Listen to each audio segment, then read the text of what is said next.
Nueva Democracia queremos dar a todos ustedes la bienvenida, agradecerles por haber atendido nuestra invitación, por esta gran concurrencia. Los que están atrás, en unos minutos va a haber silla para todos, por favor. Un poquito de paciencia, pero realmente nos deja muy contentos la expectativa que ha despertado la conferencia del doctor Ricardo López Murphy, quien es un gran referente de nuestra fundación y de muchas organizaciones que trabajan en nuestro continente y en otros países promoviendo las ideas que sustentan una sociedad libre, una sociedad próspera y una sociedad que progrese en base a la libertad de las personas. El doctor López Murphy es licenciado en Economía por la Universidad Nacional de La Plata y tiene una maestría en la Universidad de Chicago. Actualmente es asesor académico del Instituto Argentino Económico de Finanzas, IAEF, y ha sido también en su carrera pública ministro de Defensa, ministro de Economía y candidato a la presidencia de la República Argentina. En su actividad profesional se ha desempeñado como consultor y asesor económico de instituciones como el Banco Interamericano de Desarrollo, el Banco Mundial, el Fondo Monetario Internacional. También ha ejercido durante más de 25 años la docencia académica en las universidades de La Plata, de San Andrés de Buenos Aires y de Mar del Plata. Es autor de una gran cantidad de publicaciones, tales como La descentralización fiscal en América Latina, Problemas y Perspectivas, y la Agenda del Liberalismo Moderno, entre otras publicaciones. Actualmente, el doctor Ricardo López Murphy es presidente de la Red Liberal de América Latina, entidad que nos está apoyando en organizar esta visita. También queremos agradecer a la Asociación de los Jóvenes Estudiantes por la Libertad, que han sido con nosotros organizadores de esta actividad.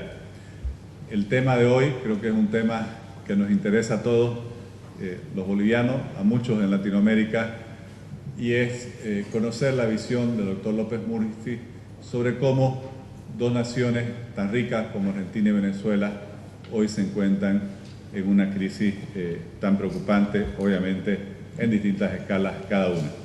Así que queremos agradecer al doctor López Murphy por aceptar esta invitación, por estar aquí con nosotros, y estoy seguro que todos vamos a disfrutar de esta conferencia y de sus ideas. Muchas gracias y un aplauso, por favor. Muy bien. Buenas tardes a todos. Acá me han puesto un banquito, pero yo soy muy alto para el banquito. Quería sugerir que aprovechemos todos los lugares que hay asientos. Estoy como los sacerdotes antes del sermón. Vénganse para adelante, no va a haber ningún acto de hostilidad. Quiero narrarles lo que voy a hacer esta tarde, porque mi pretensión es que hagamos una travesía intelectual, es decir, una experiencia de comparar dos tipos de formas de organización en la vida social que a mí me parece que son paradigmáticas, es decir, cómo se organizan las democracias modernas, las sociedades abiertas, las economías de mercado, con lo que yo llamo, o fue llamado por sus propios gestores, el socialismo del siglo XXI, es decir, el modelo que el señor Chávez impuso en Venezuela y que, a mi modo de ver, ha tenido una catastrófica resolución. Esa travesía intelectual va a ser un poco larga, o sea, voy a tratar de que aprovechemos, pero mi idea es ayudarlos a pensar, sobre todo habiendo tantos jóvenes en la sala.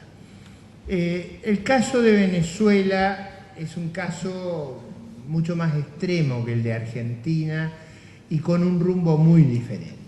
Venezuela es primero mucho más rica que Argentina, o sea, es un país con unas inmensas reservas de recursos naturales, sin sin contar todo lo otro que tiene.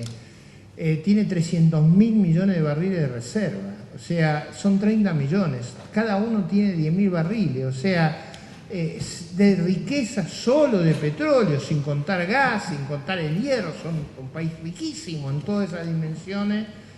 Serían cada habitante dueño de $1.200.000, o sea, ¿cómo lograr ser pobre con esa riqueza? Requiere un talento extraordinario. Es como pasar de ser pobre como los coreanos, más pobre que los países africanos pobres, a ser gente muy rica. Eso es un gran talento. Pero lograr tener mucho dinero y vivir como un indigente también requiere talento. Ambas cosas. Uno es un talento negativo y otro un talento positivo. El caso de Venezuela para mí es estremecedor. Primero por los episodios de violencia que estamos viendo, donde bandas organizadas, elementos paramilitares, matan jóvenes en las calles y donde hay delito de opinión. El mundo moderno ha excluido el delito de opinión, es decir, a nadie se lo puede perseguir porque tenga una convicción religiosa o una opinión diferente. En Venezuela hoy se encarcela a los que opinan diferente, a los que tienen una actitud, si usted quiere, de no subordinarse al poder de turno. La consecuencia de ello es sumamente grave y ahora el proceso está degenerando en que ya no es solamente a líderes opositores, si usted quiere, de un apasionamiento muy grande. Yo los conozco a los líderes opositores venezolanos. Leopoldo López es un hombre muy apasionado. Entonces dice cosas y habla y no se calla. Y ustedes vieron cómo fue la detención, con varios millones de venezolanos, sobre todo jóvenes, acompañándolo de blanco. Es una figura casi mística. Es un hombre difícil. No logra, no lo compra, no lo puede corromper, no lo puede intimidar. Ahora lo tienen preso y dicen que le crece la barba enormemente porque lo tienen aislado en la prisión.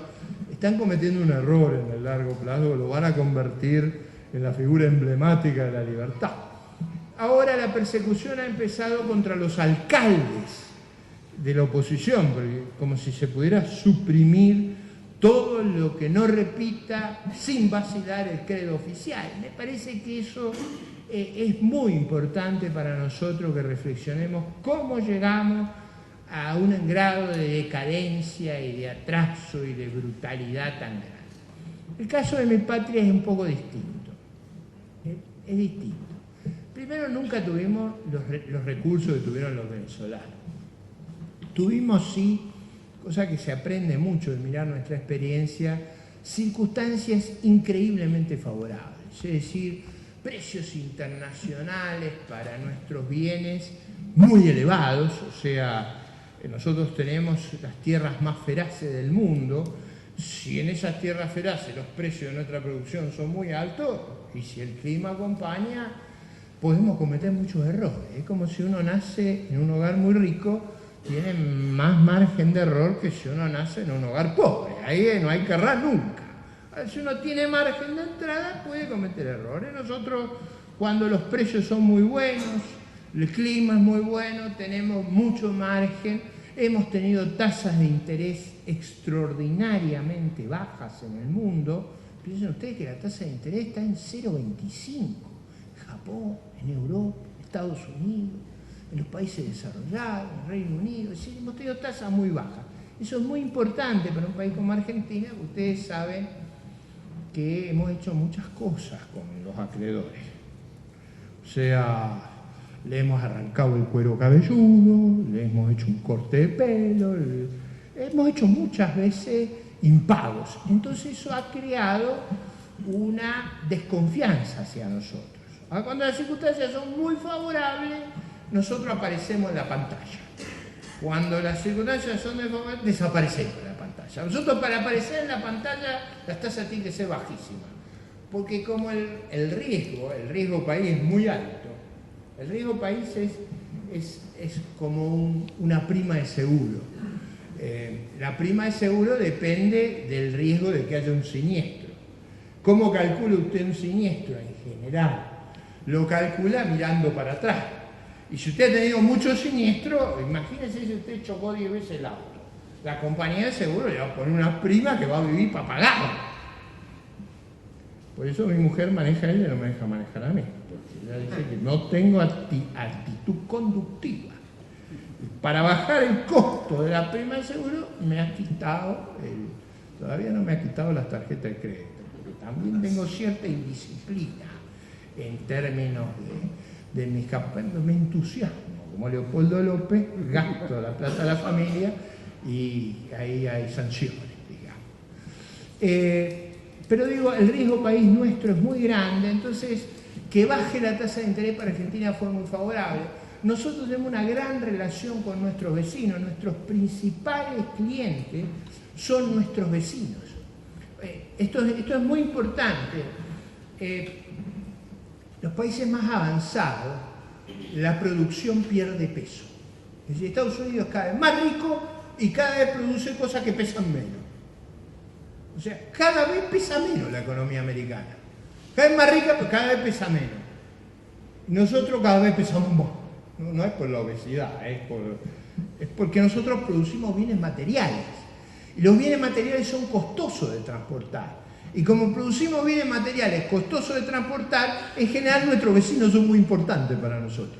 Si nosotros en vez de producir bienes materiales, produjéramos como Microsoft, o como Google, o como Yahoo, a eso no pesa nada, eso es muy valioso y no pesa nada, pero lo que nosotros hacemos necesita distancias cortas.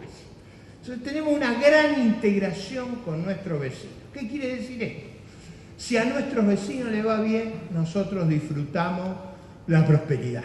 ¿Por qué nos derrama sobre nosotros? O sea, vamos a ponerlo en términos muy sencillos. La economía brasileña es 5 veces la economía argentina. Si a Brasil le va bien, Argentina es como si una aspiradora la sacara. Y si a nosotros nos va bien y a Brasil le va bien, a Uruguay le va bárbaro.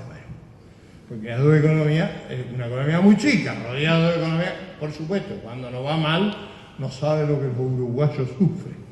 Digo, es un problema de las circunstancias productivas y la tecnología. ¿Qué nos pasó estos años? Por circunstancias externas muy favorables, por cierto cuidado en las políticas, Brasil le ha ido razonablemente bien, pero sobre todo Brasil lo que ha hecho ha sido revalorizar mucho su moneda. Cuando yo era joven, el Brasil era muy competitivo, era muy barato, ahora Brasil es muy caro. Que sea muy caro Brasil es muy favorable para los vecinos, porque si es caro es fácil venderlo y es difícil que nos venda. El problema es cuando uno tiene vecinos como los alemanes, que son muy trabajadores, muy ahorradores, muy baratos. Ese es un vecino que es una tragedia, casi equivalente a tener una suegra rica. La suegra es un problema, si es rica es un problema enorme, porque uno tiene que escuchar y contemporizar y convivir y además encontrar la virtuosa de vez en cuando.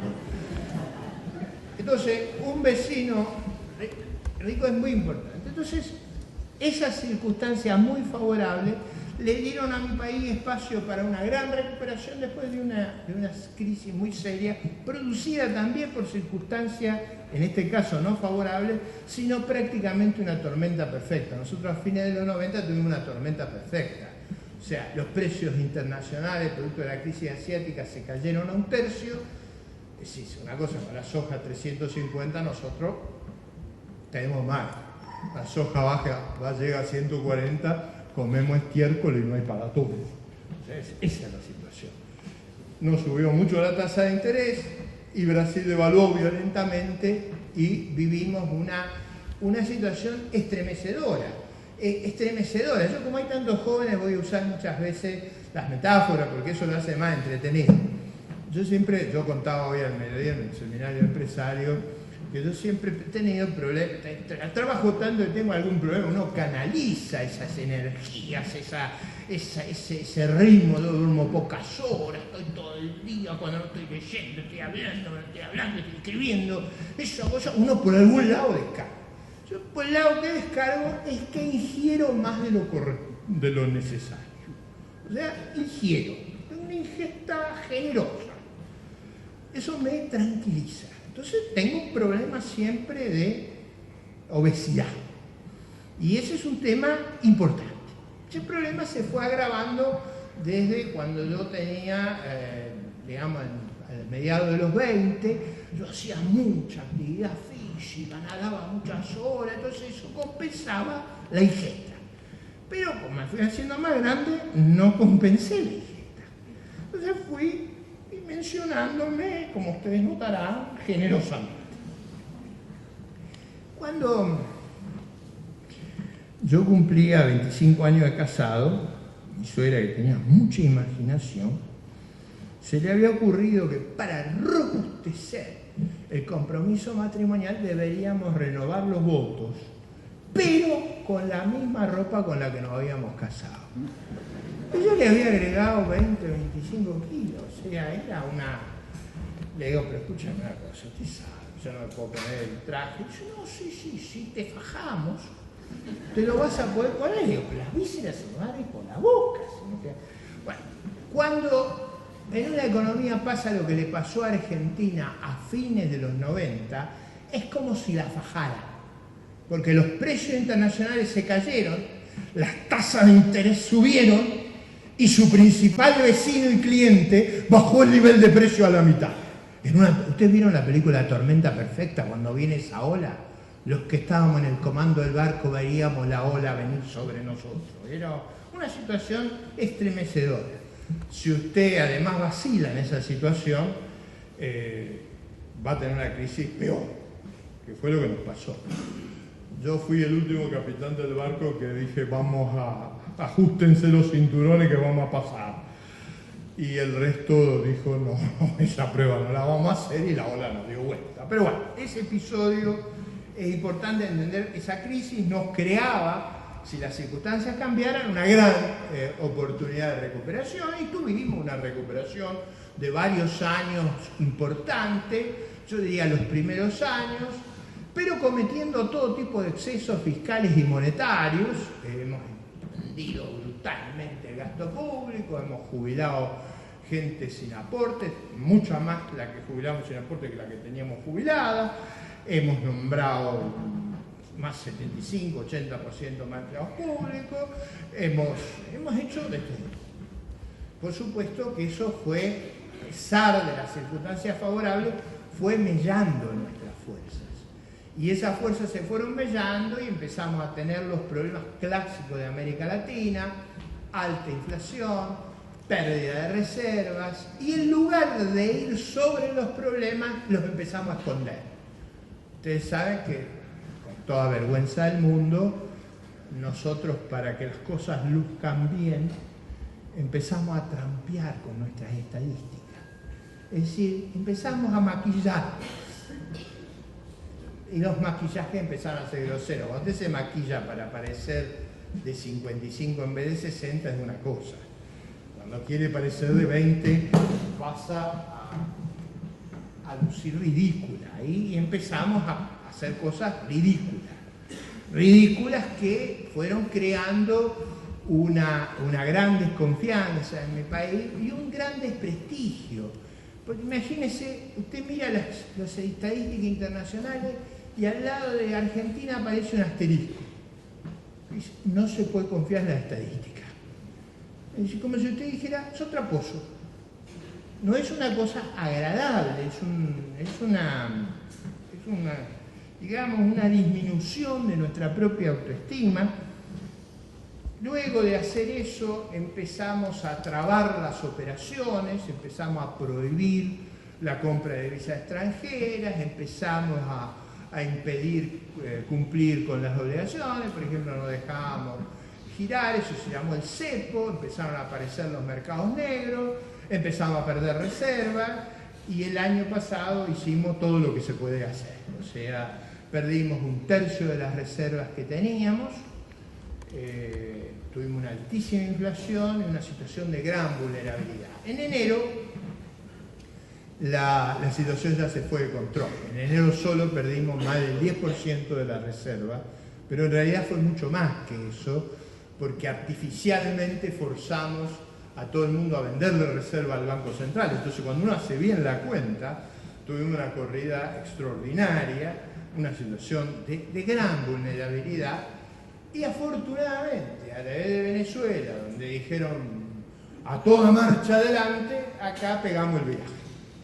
No un viraje perfecto, pero Argentina está en un proceso de severo ajuste, no anunciado, por lo tanto mucho más severo, donde ha comenzado un viraje que es muy ajustado. Estamos girando al borde del precipicio, así que es muy ajustado, pero no es la situación venezolana. Por eso en Venezuela el tipo de cambio paralelo está a 80 y el oficial a 6.60. En Argentina la diferencia es 35 o 40%, o sea, estamos todavía en una situación más controlable, lo cual no quiere decir que no nos despistemos en cualquier momento, porque lo que hay que hacer en los próximos meses es enorme, pero es una circunstancia diferente, es una circunstancia que yo diría no tiene el mismo color, sobre todo porque en la Argentina el gobierno ha sido derrotado electoralmente, es decir, no tiene viabilidad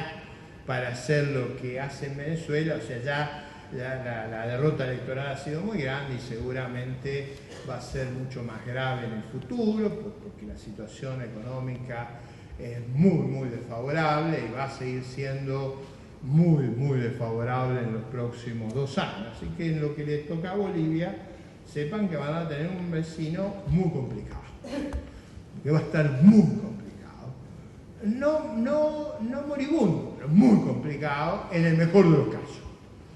Si comete un error, ahí vamos a tener un baile como lo grande, digamos, un baile grande. Estamos con muy pocas reservas, muy pocas, para que ustedes tengan una idea del problema que tenemos muy pocas reservas. ¿Y cuál es el programa del gobierno? Perder las pocas que tenemos. Ese es el problema. Ahora, ¿cuál es el sueño de todo? Que nadie se dé cuenta. Y que llegue el nuevo gobierno y que haga como un acto de abracadabra, diga, y todos crean que hemos cambiado y vuelva. Es un poco complicado, pero en esos términos estamos, y esa situación en Venezuela es mucho más complicado cambiar. ¿Por qué es mucho más complicado cambiar? Y ahora vamos a la presentación que armé en noviembre. Ustedes saben que yo estaba invitado a venir a noviembre, pues me descubrieron que tenía un problema complicado. Me descubrieron un lío grande. O sea, a esta altura, cuando uno se salvó, lo puede contar. Me descubrieron un tumor, entonces, y no benigno. Y me lo sacaron a tiempo. Así que en noviembre no pude venir a contar esta historia. Así que dicen los bolivianos que han estado conmigo hoy que yo soy tremendamente optimista, que a todo le veo una salida favorable. Y digo, bueno, que si uno se ha salvado de un episodio extremo, empieza a ver la vida como si empezara hoy. No vayan a creer que estoy para el coqueteo, digamos, no, a los años no están solos, soy abuelo, pero digo, estoy con esa expectativa de una experiencia muy extrema. Entonces, en el caso de mi país, yo diría que hay diferencias, y me parecía que este introito los iba a ayudar a entender la presentación. Yo muchas veces creo que en nuestros países arriesgamos nuestras libertades porque no somos conscientes de los riesgos que corremos, porque a veces no valoramos lo que se evita, porque a veces desconocemos lo extraordinariamente importante que es la libertad. La libertad es como la salud, se aprecia cuando se pierde, y cuando se pierde muchas veces es tarde. Muchas veces cuando se pierde la libertad es tarde, y es muy laborioso reconstruir la civilización de la libertad. Dicho esto, ahora estamos en condiciones de abordar la presentación que espero sea motivante a todos ustedes. Es verdad, y no quiero que nadie se confunda. Yo soy un enamorado de la democracia republicana, de las sociedades abiertas, del paradigma de la libertad. Y me aterra el paradigma totalitario. Me aterra la tragedia que ha sido para el mundo los totalitarismos, y me aterra la idea de que en América Latina el sueño totalitario puede hacerse firme. Por eso voy a exponerlo con la energía, la convicción y la voluntad de quien lucha denodadamente para que en la mente de nuestros jóvenes no haya la confusión de la que después se arrepentirán enormemente, que es creer en la utopía mentirosa que prevaleció en la Europa oriental durante muchos años y que terminó en esa gigantesca catástrofe. Bien, vamos a ver. ¿Qué es una sociedad abierta? Una sociedad abierta es una sociedad que tolera la diversidad, que no pretende que seamos todos clones, que no pretende que repitamos lo mismo, que sabe que tenemos diferencias de opinión, diferencias de culto y que tenemos derecho a tenerlas. Es una sociedad que genera libertad para innovar y para emprender. Es una sociedad respetuosa de los derechos civiles. ¿Cuáles son esos derechos? El derecho de opinar diferente del gobierno, el derecho ambulatorio de poder entrar y salir del país, el derecho de movernos, el derecho de enseñar y aprender no necesariamente repitiendo las consignas del gobierno de turno. Es la de poder ejercer actividades comerciales e industriales privadas sin tener que depender exclusivamente del poder y sobre todo, y esto es muy importante, es una sociedad que cautela el derecho de propiedad, porque es en el derecho de propiedad que se expresa lo esencial para evitar el vasallaje y la dominación. Si el único propietario que hay en el país es el gobierno, si el gobierno es dueño de todo, no hay más remedio que ser esclavo de quien ejerce el poder, porque eso produce un vasallaje, una dependencia, una subordinación extraordinaria. Se pierde la propiedad privada, se pierde la autonomía productiva y se pierden los derechos civiles, y se pierden los derechos políticos y se pierde la libertad. Entender eso es crucial. No es solo que el derecho de propiedad genera riqueza, que obviamente lo hace, sino que el derecho de propiedad asegura la autonomía de las personas, y eso es un tema esencial para una sociedad abierta. ¿Cuál es el modelo institucional de las sociedades abiertas? Es una sociedad donde hay división de poderes, donde el juez no hace lo que quiere el Poder Ejecutivo, donde el legislativo no está subordinado al Poder Ejecutivo, donde hay control y balance entre los poderes, donde hay libertad de prensa, donde la televisión no está cerrada para la oposición, donde no se oculta la información, donde hay debido proceso judicial, donde uno tiene derecho a defensa, donde no le fuerzan los resultados, donde hay descentralización. Descentralización, es decir, la forma de controlar la concentración del poder es dividir el poder y descentralizarlo, porque es la descentralización la que permite a los ciudadanos interactuar en el poder. Hay accountability, es una expresión en inglés, pero no tiene una traducción fácil. Es que los que gobiernan son responsables de lo que hacen. No responden ante sí mismos, sino responden ante la sociedad. No pueden hacer lo que quieren. Tienen que dar cuenta de sus actos. Donde hay publicidad de los actos de gobierno, todas las dictaduras, todos los gobiernos totalitarios tienen una gran opacidad. Usted no sabe lo que pasa. El caso posiblemente más paradigmático del siglo XX y del siglo XXI es Corea del Norte. Es impenetrable. Es impenetrable. Es imposible saber qué pasa ahí. Sabemos que fusilan a los parientes, una cosa muy extraña. No se puede explicar bien lo que pasa allí. Es muy interesante, no para la gente grande como yo, sino para todos los jóvenes, que entren a Google y vean la foto satelital de la península coreana. Es muy importante esto, porque ustedes entran y ven la foto, lo que van a ver es en la noche que el sur de la península es un haz de luz y el norte de la península es una oscuridad extraordinaria. Para que ustedes sepan, hace 70 años atrás, Corea del Norte tenía el doble de ingreso per cápita de Corea del Sur. Hoy Corea del Sur tiene 50 veces el ingreso per cápita de Corea del Norte.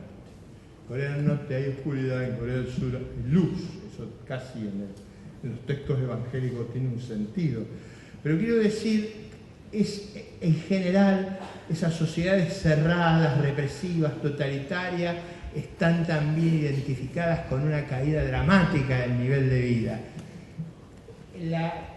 La publicidad de los actos de gobierno, de poder saber lo que pasa, es connatural al sistema democrático.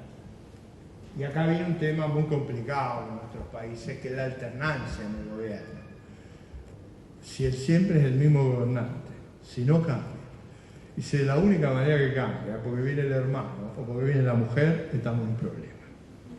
O sea, la alternancia hacia la frescura, hace a la renovación, hacia el control y balance, hace que no se consolide el poder de la familia, el poder de los amigos, que no se generen las condiciones para que el poder no sea desafiado. ¿Cuál es el modelo económico de una sociedad abierta?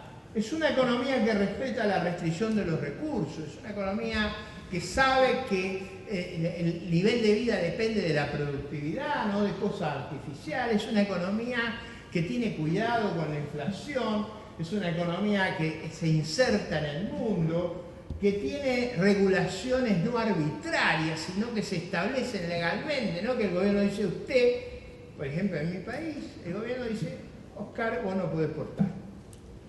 ¿Por qué? Pero yo me acuerdo que no exportaste. ¿Y quién exporta? José, que es amigo mío.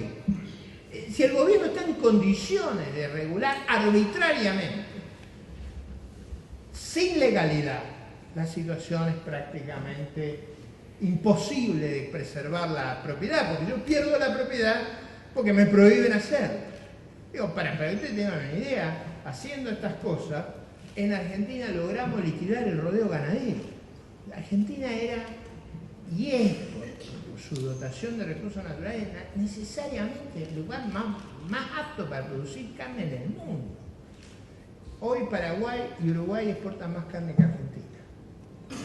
Son países que son una 15ª parte de nosotros. ¿Cómo puede ser eso? Bueno, si usted hace muchas veces este tipo de cosas, termina... El año pasado tuvimos escasez de trigo. Miren, para lograr generar escasez de trigo en la Argentina hay que trabajar, ¿eh? Hay que trabajar con denuedo, con obstinación, con terquedad. Lograron crear una crisis con el trigo. ¿Por qué? Por estas cosas de prohibir, de decir, vos para exportar necesitas esta tarjetita. La tarjetita, yo doy una tarjetita roja, como en los partidos de fútbol, y una tarjetita verde. Si uno tiene la verde, exporta, si uno tiene la roja, no exporta. ¿Y a quién le doy la verde y la roja? Y se la doy a los amigos. Y si uno la encuentra bella, elocuente, atildada, iluminante, aparece la tarjetita. Si uno encuentra desacertadas sus opiniones, le toca la roja. ¿Me entienden? Ese sistema es un sistema muy poderoso. Debo confesar que yo creo que mi presidente, que nunca jamás lo hubiera votado, es el presidente de mi país. Yo la encuentro una mujer atractiva, o sea, la encuentro una mujer bien parecida, bien, por supuesto tiene 61 años, no pretendan que sea una modelo de 20, pero es una mujer que yo encuentro atractiva. Quiero decir, esto no lo puedo decir en Argentina porque me matan, o sea, la oposición no, estamos un poco intolerantes, ¿no? Pero quiero decir con esto, el riesgo de endiosar a la persona que ejerce el poder genera este tipo de vasallaje, de alcahuetería en última instancia. Otra cuestión crucial es que los impuestos no sean confiscatorios. Yo puedo no decir que respeto a la propiedad privada, pero pongo un impuesto, usted no lo puede pagar y me tiene que entregar la propiedad. Los impuestos confiscatorios son una violación al derecho de propiedad. Y ahí hay un punto. Los impuestos no pueden ser desmesurados, tienen que ser impuestos razonables. Los organismos regulatorios están sometidos a los límites y a la jerarquía de las normas. O sea, un organismo regulador no puede someter a sus ciudadanos a todo tipo de arbitrariedades, como ha ocurrido en estos países y como en general ocurre donde se llegan a los problemas que hemos tenido. En general, este modelo que acabo de narrar en lo político y en lo económico es el modelo de todos los países exitosos y prósperos del mundo. Ustedes busquen los países exitosos y prósperos del mundo, tomemos una definición, aquello tiene un ingreso per cápita arriba de $30.000, no hay ninguno que se escapa de esa regla de juego. Es decir, uno sabe que las reglas de juego exitosas se asocian a una economía de mercado, a un modelo político pluralista, a un modelo de sociedad abierta. ¿Cuál es la minusvalía central de estos modelos? Es que su narrativa no es épica. O sea, no es una narrativa, nos vamos a liberar, es una narrativa, si usted hace negocio, es una buena actitud. ¿Por qué? Porque negocio es negación del ocio. Es mejor la gente trabajando que en la molicie. Eso es atractivo como organización social, pero no es épico, no enamora eso, no permite discursos inflamados, no entusiasma, no atrae, no tiene sex appeal. Un modelo práctico, un modelo que resuelve el problema. En general, las sociedades libres subestiman los riesgos. Un viejo profesor austríaco, Joseph Schumpeter, decía que a los intelectuales y a los artistas no les gusta el sistema. En general, los intelectuales pocos de ellos que les gusta un sistema capitalista, de propiedad privada, de incentivo, de producción, en general no se sienten reconocidos, no se sienten elogiados. En general, los artistas les gustan esas ideas de el paraíso en la tierra. El paraíso en la tierra. Y ojo que competimos contra los que venden el paraíso en la tierra. En los hechos vamos a tener un infierno, pero venden el paraíso en la tierra. ¿Cómo era el argumento de Marx? De cada cual según su capacidad, para cada cual según su necesidad. Díganme si eso y el paraíso no se parece. Falta la noción cristiana, hebrea cristiana, de la eternidad. No sé ni muy tan lejos. Pero digo, esa idea del paraíso en la tierra es una idea extremadamente atractiva cuando uno es joven y no ha pensado mucho. No ha mirado, no ha leído la historia mucho, no ha contrastado las experiencias. Entonces competimos con un modelo donde decimos trabaje todo lo que pueda, ahorre, sea prudente, el gobierno sea limpio, decente, esforzado, sea transparente, frente a alguien que nos promete el paraíso en la tierra. Es difícil la competencia. Sobre todo si hay inmadurez y sobre todo si los defensores de la libertad nos callamos. Yo diría que muchas veces cuando uno vive en una sociedad libre tiene una apreciación incorrecta de lo que está disfrutando. A veces pensamos que la libertad nos está dada, que vamos a tener libertad aunque no hagamos nada. ¿Por qué sí? Porque vamos a ser libres. No, para ser libre hay que luchar por la libertad, hay que defenderla, hay que trabajar por ella. Que las amenazas son superficiales, que en realidad es todo parola, que hablan, pero no va a ocurrir. Las tragedias que hablaron y ocurrieron. Y se subestima el rol de un famoso teórico marxista italiano que se llamaba Antonio Gramsci, Y Gramsci decía, dominen las ideas y la cultura y van a dominar la sociedad. Y yo creo que hay mucho de verdad en eso. Y estamos, en alguna medida, a pesar del éxito económico, a pesar de la prosperidad de nuestras sociedades, a pesar de estas virtudes, a veces perdemos la batalla de las ideas, porque en la cultura enamora la aventura totalitaria. ¿Cuál es el modelo alternativo? Ahora vamos al modelo, el otro modelo. En el otro modelo, Chávez, vamos a poner a Chávez como ejemplo. El Estado, el gobierno, el partido y el líder son lo mismo. Actúan como una identidad. No hay distinción y no tiene límite. Puede usar los helicópteros, los aviones, las propiedades del gobierno al servicio de la parcialidad política. Lo puede usar, casi usted compite no contra otro partido, sino contra el presupuesto del Estado. Ellos usan el presupuesto del Estado, los recursos del Estado, y usted está casi como Tarzán.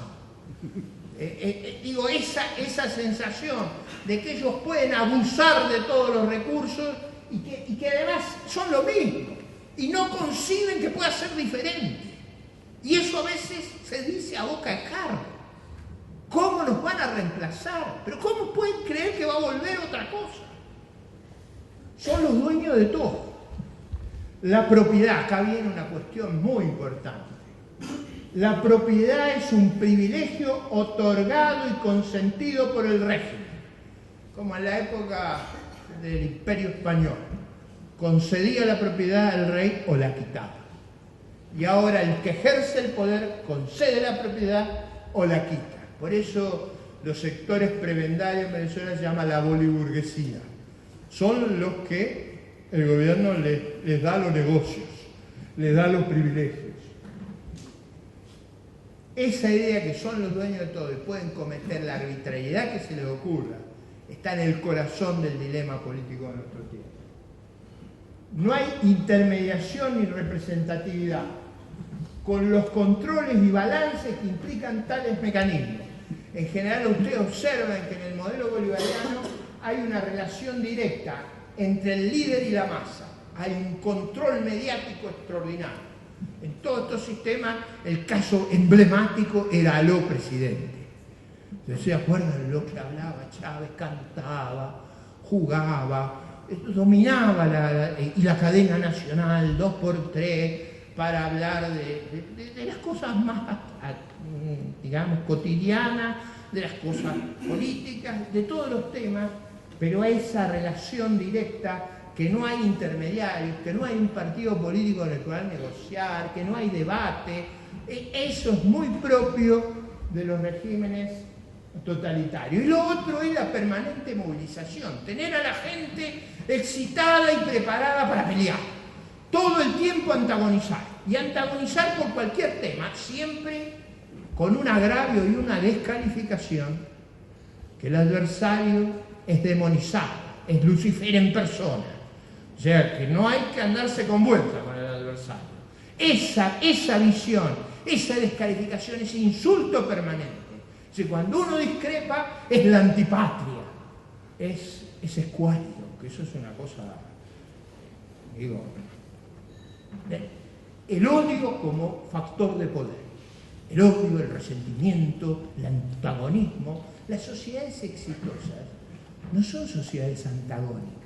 Son sociedades cooperativas, son sociedades que construyen, porque el antagonismo disuade invertir, la cooperación, la armonía, la concordia, el llamado a la unidad, es lo que genera las sinergias que producen la mejora en el nivel de vida. El democratismo, esta es una cosa muy poderosa. La elección es una cuestión dentro de las cuestiones que hacen a un régimen democrático. Es una cuestión, no es la única. ¿Qué es el democratismo? El democratismo es cuando cree que la elección es el único alcance, es el único criterio, su alcance es ilimitado, es el criterio de legitimidad y permite avasallar minorías, derechos civiles y autonomía económica. Si yo gané con el 51%, puedo arrasar, es decir, tienen un problema matemático, que es muy importante estudiar matemáticas. Matemáticas siempre hay que estudiar mucho porque es disciplina. Pero entre otras cosas, esta gente cree que 51 es igual a 100. Que si uno sacó 49, desapareció.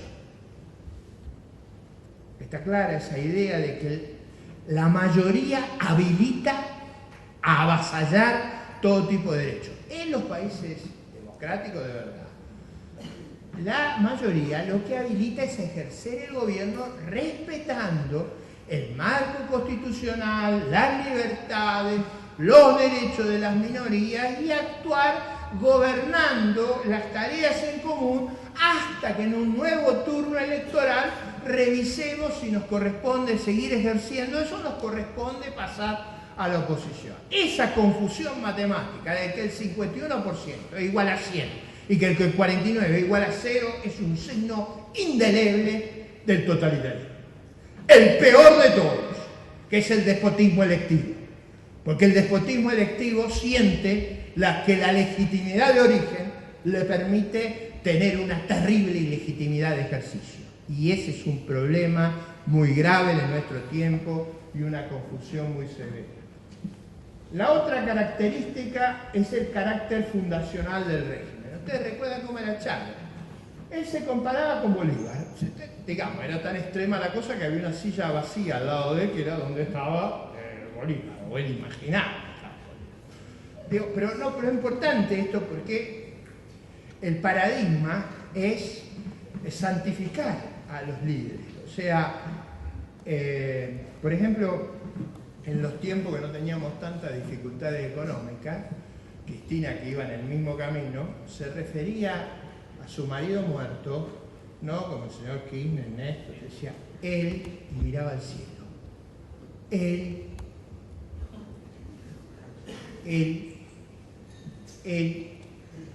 Si eso es una lectura de endiosamiento. Es muy importante esa idea. Era Bolívar el héroe y yo que estoy al lado de Bolívar.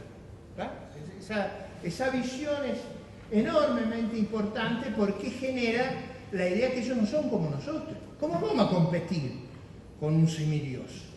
¿Cómo vamos a competir con quien tiene atributos y ha sido para nosotros una bendición que no apreciamos correctamente? Lo otro es el inmenso aparato clientelista.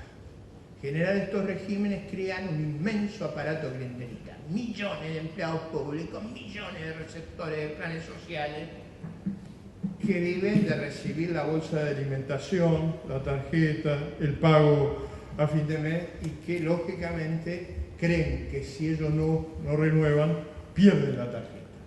Eso de un poder extraordinario. Ni le digo si hay tarjeta de racionamiento. Imagínense, yo creo que hasta del paso. Porque como no me callo, me quitaría la tarjeta y de vez en cuando haría un régimen de eso. Si después de varios días que usted no tiene la tarjeta, empieza a encontrar explicaciones adecuadas. Ese tema del clientelismo es muy importante tenerlo presente. Todos los permisos de racionamiento dependen de ellos. Es decir, si usted quiere estar ahí, tiene que actuar en consecuencia.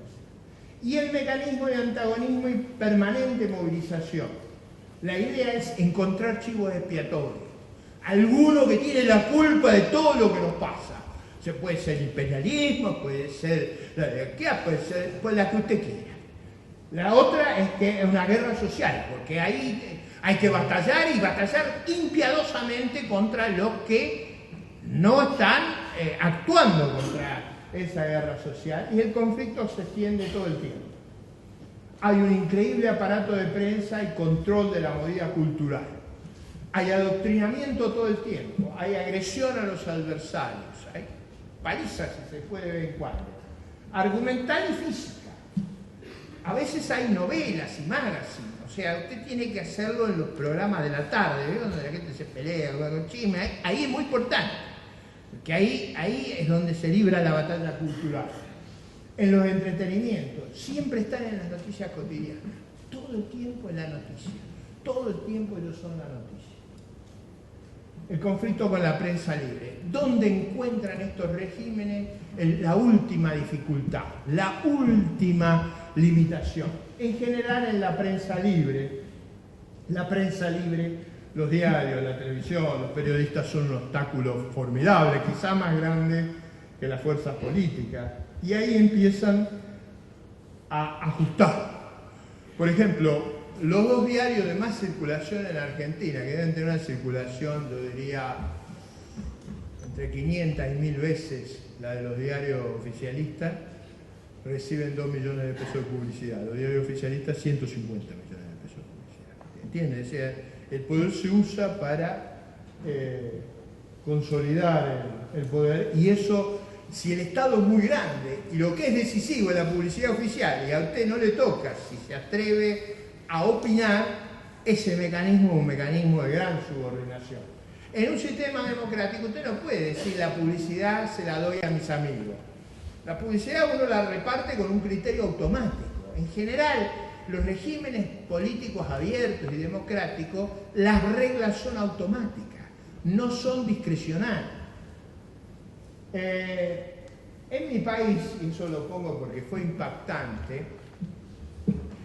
para quebrar la opinión de los diarios independientes, se llegó a un extremo que yo nunca había visto. Se les dijo a los supermercados no hagan más publicidad en los diarios. Y casi quiebran a los dos diarios independientes, pues le quitaron la publicidad. Y los supermercados de grandes cadenas internacionales, con gran alcahuetería, se prestaron a esta maniobra. Desaparecieron los avisos. ¿Para qué? Para que no siguieran mencionando los hechos de corrupción, no siguieran mencionando lo que ocurría en el gobierno. Digo, esta cuestión es muy importante, es muy importante. La sociedad libre necesita del coraje de sus ciudadanos, necesita del coraje. Yo no pido que todos seamos los que libremos la batalla mediática, conceptual, intelectual, pero necesita cierto grado de dignidad la democracia, de dignidad, de que no estamos dispuestos a hincarnos ante el poder. Si eso no lo tenemos, tarde o temprano las libertades se pierden. La otra idea importante es el mercantilismo. ¿Qué es el mercantilismo? Es la idea de aislarse del mundo, de que el gobierno produce un cierre económico, todos dependemos de qué privilegio nos damos. Por ejemplo, en el caso de Venezuela, una cosa, ustedes recuerdan, Venezuela tenía una empresa pública que era extraordinaria, que era PDVSA. PDVSA era una empresa extraordinariamente bien organizada, muy productiva, de carácter público, digamos estatal, pero muy bien organizada, que tenía 25.000 empleados y que había extendido la red de sus influencias a América del Norte, a Europa, una empresa muy competitiva que aprovechaba su ventaja. Bueno, esa empresa de 25.000 empleados ahora tiene 130.000 y produce 40% de lo que producía. O sea, la convirtieron en un aparato clientelista y ha tenido una catástrofe de productividad. Y lo otro que hacen los gobiernos de este tipo es una enloquecedora regulación. Es decir, todos los días sale una norma nueva, que uno no sabe cómo va a cumplir, un impuesto nuevo, una nueva forma de pagar impuestos, una regulación. Usted tiene que vivir pensando cómo hago para cumplir. Obviamente no puede cumplir. Entonces siempre está en falta, siempre está en error, siempre está en incumplimiento. Entonces la amenaza no es te mando a la policía secreta, te voy a mandar a la agencia de recaudación. Como es imposible estar bien, porque, digamos, todos los días inventan una cosa nueva, a uno lo visita y dice, ¿vos viste el problema que tenés? Y además hablás. ¿Por qué no te callás? Y empieza a guardar silencio. La otra característica de este régimen alternativo, recuerde que estamos comparando uno con otro, es el corporativismo. El Estado organiza la producción y la recompensa. Cada gremio debe un favor al poderoso. Es decir, cada sector social sabe que tiene que rendir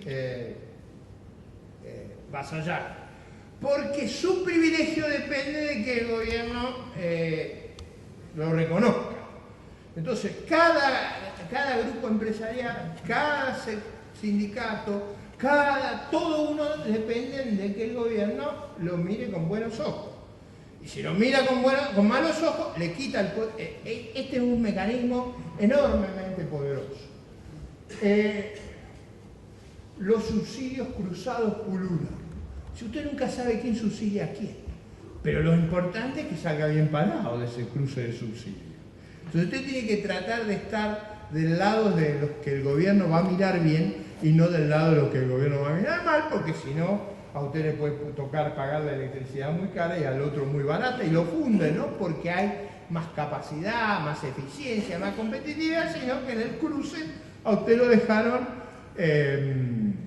digamos, con la pelota cambiada. Es como si la cancha, en vez de ser plana, fuera inclinada, el árbitro juega de un lado, los linemen juegan del mismo lado, los que acercan la pelota no se la devuelven cuando usted va perdiendo, las pelotas vuelan en su contra cuando usted va ganando, es decir, todo ese tipo de maniobras.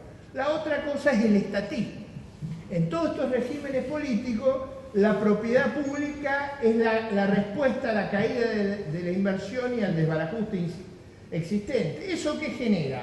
Genera la inviabilidad fiscal y una enorme inflación. En todos estos países hay una enorme inflación, la descomposición del Estado y finalmente el Estado se trata de un botín y de cajas a repartir.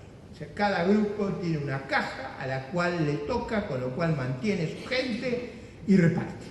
Y eso es la organización del mundo. La boliburguesía, ¿qué es la boliburguesía? Son los amigos del poder, son los expertos. En Argentina inventamos un término que es espectacular. A los boliburgueses le decimos expertos en mercados regulados. Un término extraordinario, un eufemismo extraordinario. Experto en mercados regulados. O sea, si usted es amigo, va a haber una inteligente resolución de sus dificultades, hasta que me enoje. Si me enoje, pierde todo. Digo, tenemos un caso notable. En un mercado muy regulado están los peajes del intervencionismo. Si usted tiene que pasar los controles de precio, los controles de importación, los controles de cambio, en cada lugar hay que dejar un lubricante, digamos, un facilitador, ¿cómo era que decía uno? Un caramelito. Más que una bolsita o una fábrica de caramelos, según cual sea. Y se produce una reacción en todos nosotros muy complicada, que es la informalidad como reacción. Todas estas sociedades agredidas de esa manera por la tributación, por la regulación, el escape es la informalidad. Y el grueso de la gente se empieza a declarar subjetivamente exenta. Se declara a sí misma exenta, o sea, si puede no paga, digamos. Nadie siente una obligación moral de pagar impuestos a esto, no. Entonces empezamos a vivir en una sociedad donde todo no estoy solamente refiriendo a la informalidad del ambulantismo, me estoy refiriendo a que el pago de impuestos pasa a ser una tragedia. O sea,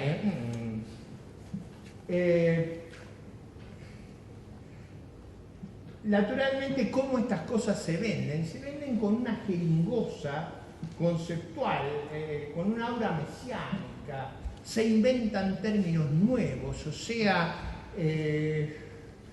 con conceptos inacibles. Por supuesto que hay distintos tipos de talento. Una vez escucha a Cristina, cabeza que elabora, cosa que yo no creo razonable, pero elabora. Chávez elaboraba. Maduro ve el pajarito requete chiquitico y ve la cara de Chávez grabada en las paredes y tiene sueños, digamos.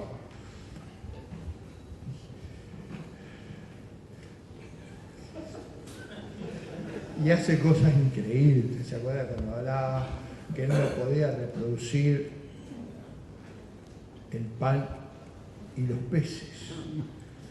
No dijo peces, dijo penes. Entonces imagínense con qué seriedad se lo toma. Cuando le hizo el homenaje a Mandela, puso la foto de Freeman, ¿se acuerda del tipo? Entonces, el clima que se va gestando es un clima imposible, que si usted puede, yo tengo una amiga mía venezolana que está por poner presa ahora porque se ha quejado de la actitud. Esta amiga mía me dice, mira, ella se enoja mucho conmigo, porque dice que no me río de esas cosas. Me río, dice, vos te reís porque lo mirás de afuera, es como una película para vos. No sabes la humillación que nosotros sentimos cuando este hombre hace estas cosas. A vos te divierte, pero a nosotros nos humilla eso, no se ríe nadie de nosotros. Ustedes se ríen. Y eso es una sensación muy extrema, por eso la calidad a veces de mejora. Es decir, el riesgo de la desmejora es muy grande. La referencia cuasi religiosa y mística. ¿Vieron cómo Chávez se dirige a Maduro? Maduro a Chávez, ya estoy copiando a Maduro. Esa visión casi religiosa, esa idea de que, digamos, que es como intermediario religioso. Y una característica de ese carácter religioso es esa cosa de hacer de la necrología un hecho dominante. Yo no sé cuántos días lo velaron a Chávez, no se sabe si era él. O sea, los velatorios pasan a ser un hecho político central. Eso forma parte de toda esa construcción. Por eso, cuidado, estamos frente a un fenómeno que le tenemos que dar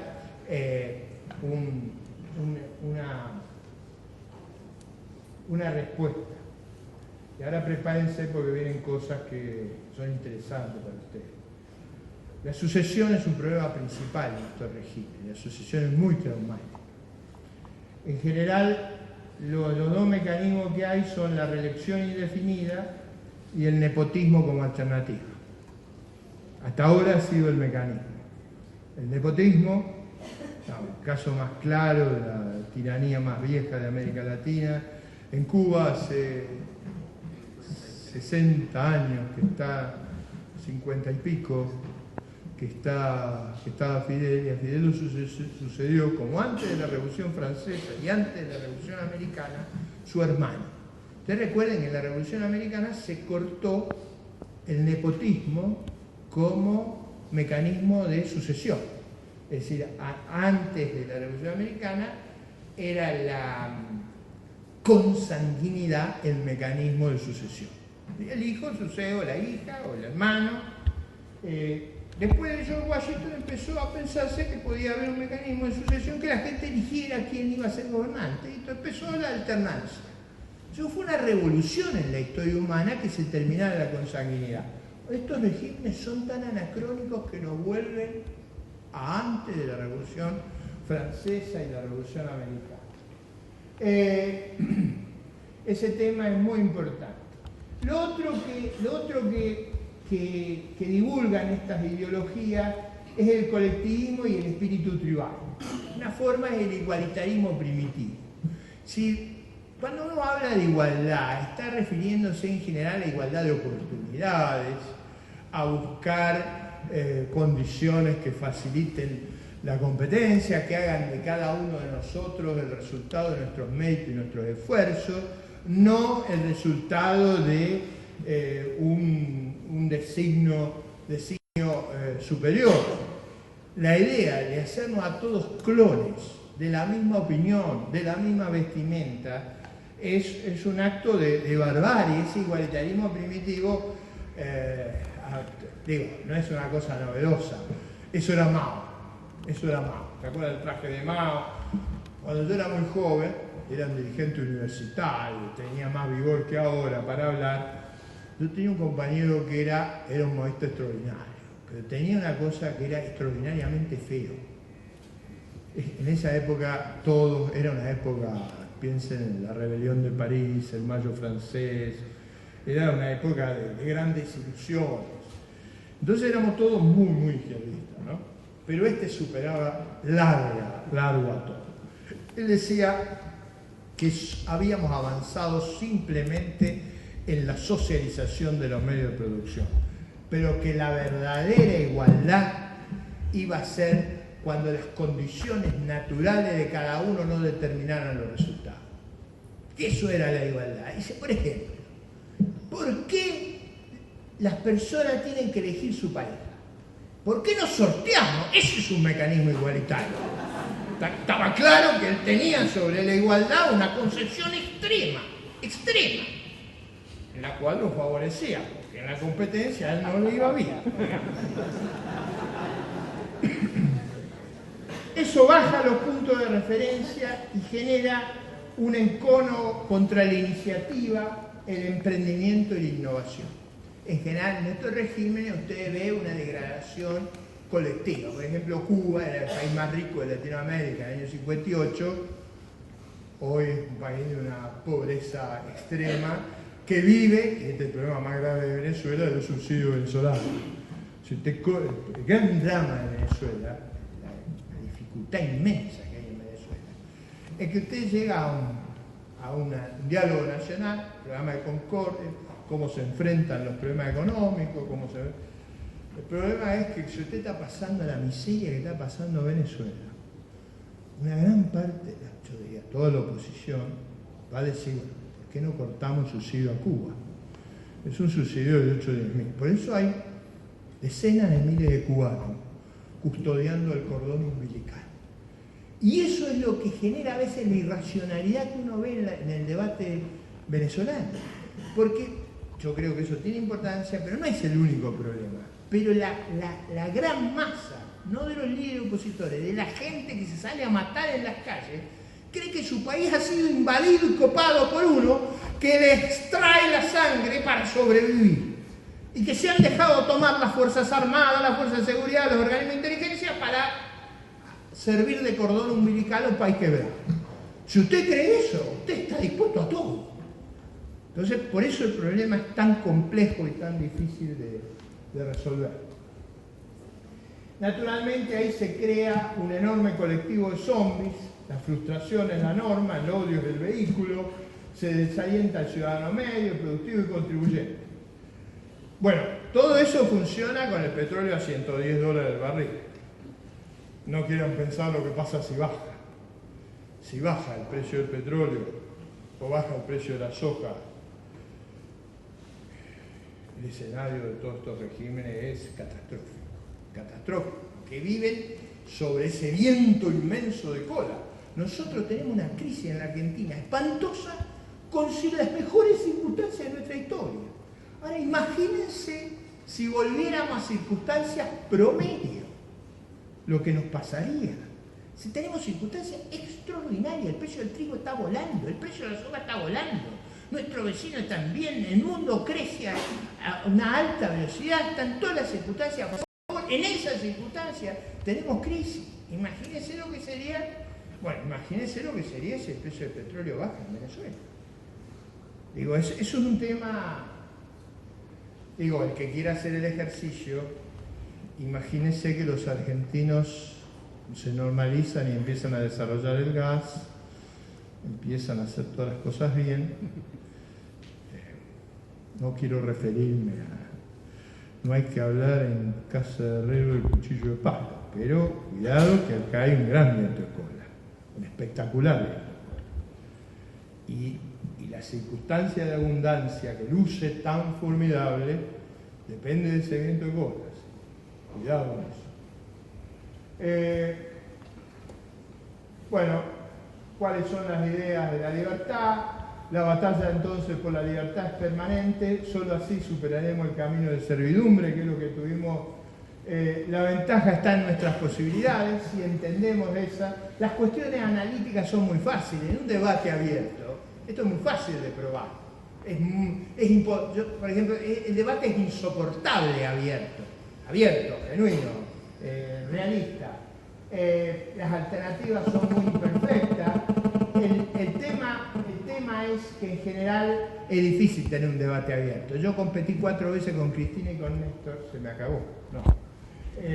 Competí 4 veces con Cristina y con Néstor, una vez cabeza a cabeza, nunca los pude sentar para un debate. Y el debate es muy importante porque ilustra, obliga, esclarece.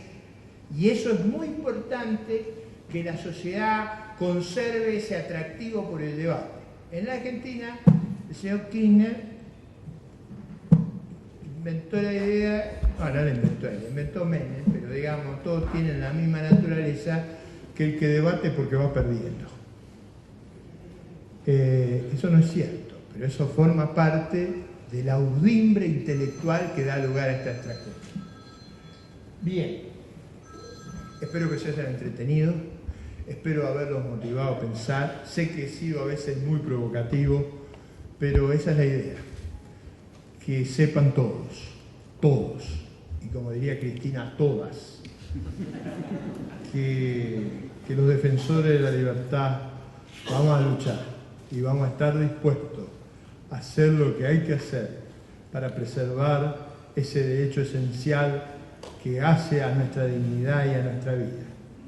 Y quiero aquí rendir homenaje a ese extraordinario venezolano que es Leopoldo López, que paga en la prisión esa disposición y ese heroísmo de no rendirse ni en la peor de las circunstancias. Muchas gracias a todos.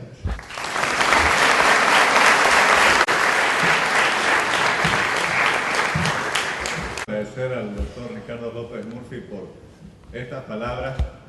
Él decía que para tener libertad hay que tener dignidad, pero creo que también hay que tener ese amor por la libertad, ese apasionamiento que él tiene y que nos contagia y que nos transmite y que creo que es importante para todos nosotros. Realmente muchísimas gracias, doctor. Ha venido solo por 24 horas, creo que ha tenido unas 6 o 7 entrevistas de prensa en estas horas, esta es la segunda conferencia y le agradecemos muchísimo. Esperamos poder tener la oportunidad siempre de seguir contando con su presencia en Santa Cruz y a todos ustedes les pido por favor les retribuyamos con un aplauso.